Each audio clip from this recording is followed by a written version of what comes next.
প্রিয় ভিউয়ার্স, আসসালামু আলাইকুম।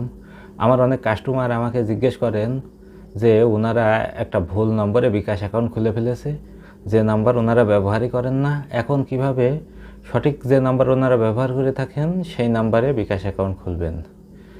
আসলে বিষয়টা আমারও ঠিকমতো জানা ছিল না, তাই আমি নিজেও কাস্টমার কেয়ার প্রতিনিধির সাথে কথা বলে বিষয়টি জেনে নিয়েছি এবং সেই কল রেকর্ডটি আমি এখন আমার ভিডিওটি সংযুক্ত করে আপনারা যারা এই বিষয়ে জানেন না তাদেরকেও জানিয়ে দিচ্ছি। আমি আশা করি আপনারা মনোযোগ সহকারে কল রেকর্ডটি শুনলে উপকৃত হবেন। আসসালামু আলাইকুম, বিকাশ থেকে সাখাওয়াত বলছি, কিভাবে সহযোগিতা করতে পারি? ওয়ালাইকুম আসসালাম। ভাই, অনেকেই আমার দোকানে এসে আমার কাছে মনে করেন জানতে চাই যে একটা সিমে বিকাশ অ্যাকাউন্ট খুলেছে, সেই সিমটা মনে করেন যে হারিয়ে গেছে বা অন্য কারো আইডিতে খোলা। এখন ওই সিম থেকে বিকাশ অ্যাকাউন্ট ডিলিট করে তার নিজের সিমে কিভাবে নেবে? হ্যাঁ, অবশ্যই করা যাবে স্যার। সেক্ষেত্রে তিনি সিম কি আর খুলতে পারছেন না, কোথায় আইডি কার্ডে খোলা সেটা আপনার জানা নেই বলছেন। আচ্ছা, যদি জানা না থাকে তাহলে স্যার আপনাকে, শুনতে পাচ্ছেন আমাকে? জি জি জি, যদি জানা না থাকে সরাসরি গ্রাহক সেবায় তাকে যোগাযোগ করতে হবে স্যার। হ্যাঁ, তার বিকাশ অ্যাকাউন্ট টাকা ট্রান্সফার করার জন্য গ্রাহক সেবায় যোগাযোগ করবে। সাথে স্যার 1 কপি পাসপোর্ট সাইজ ছবি লাগবে। হ্যাঁ, যে ফটো আইডি কার্ড দিয়ে অ্যাকাউন্ট রেজিস্ট্রেশন করা হয়েছিল তার মূল কপি সহ ফটোকপি। পূর্বে বিকাশ অ্যাকাউন্ট খোলা হয়নি এমন একটি সচল সিম কার্ড সহ মোবাইল ফোন নিয়ে আসতে হবে।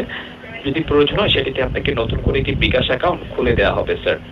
আপনার তথ্যগুলো মিলে গেলে আপনার বন্ধ থাকা বিকাশ অ্যাকাউন্টে টাকা নতুন করে যে নাম্বার খুলে দেওয়া হবে সেই অ্যাকাউন্টে ট্রান্সফার করে দেওয়া হবে। ঠিক আছে?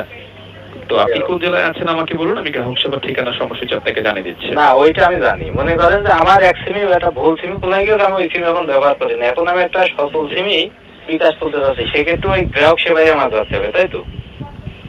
এই ক্ষেত্রে আপনাকে অবশ্যই সেবা কেন্দ্রে আসতে হবে। যে ও, আর এমনিতে এই নগদ অ্যাকাউন্ট বন্ধ করার কোনো সুযোগ আছে? সরি, বিকাশ অ্যাকাউন্ট? না, এইভাবে ওই অ্যাকাউন্ট বন্ধ করার সুযোগ নেই স্যার। ফার্স্ট অফ অল গ্রাহক সেবায় আসতে হবে এগুলো নিয়ে। আর বিকাশ কতদিন লেনদেন একটানা না করলে অ্যাকাউন্ট বন্ধ হয়ে যায়?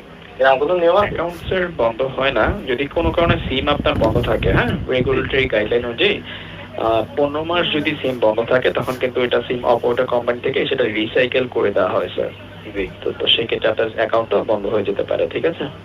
মানে ওই যে একটা নিয়ম আছে যে এই যে 18 মাস সিম ব্যবহার না করলে ওই সিম কোম্পানি তুলে অন্য কোনো গ্রাহকের কাছে বিক্রি করে দেয়। ওটা রিসাইকেল হয়ে যায়। জি জি। ওইটা তখন যদি অন্য কোনো গ্রাহক আমার এই সিম ব্যবহার করে তাহলে তো সে আমার নামে বিকাশ এইভাবে থেকে যাবে, তাই না? হ্যাঁ, তখন যদি ইচ্ছে সেক্ষেত্রে সে থাকে তখন চেঞ্জ না করে থাকলে তার ওই আইডি কার্ড দিয়ে থাকবে। আর যদি আপনি চান নতুন করে সেক্ষেত্রে ওই নাম্বার থেকে কল করলে আমরা আপনাকে জানাতে পারবো যে ওই অ্যাকাউন্টে ওই নাম্বারটা আছে কিনা। আর কল করলে আপনার ID number, account balance plus 30 দিনের মধ্যে খরচ হয়েছে এমন যে কোনো একটি লেনদেনের তথ্য নিয়ে অ্যাকাউন্ট হোল্ডারকে সাথে নিয়ে কল করলে আমরা জানিয়ে দিতে পারবো সেই অ্যাকাউন্টের বিষয়ে। আচ্ছা, ঠিক আছে স্যার। আর আপনার কি ঠিকানার সমস্যা জানা আছে আপনি বলছিলেন, তাই তো? জি জি, ওইসব জানা। আচ্ছা, সম্পূর্ণ জানা আছে। ঠিক আছে স্যার, কোনো সমস্যা নেই। যে কোনো সমস্যা অবশ্যই আপনি 16247 এ কল করে সেবা নিতে পারেন। ঠিক আছে? আচ্ছা, ধন্যবাদ। ভালো থাকবেন। বিকাশে কল করার জন্য আপনাকে ধন্যবাদ। আসসালামু আলাইকুম স্যার। এভাবেই আপনারা এক সিম থেকে অন্য সিমে বিকাশ অ্যাকাউন্ট ট্রান্সফার করতে পারবেন।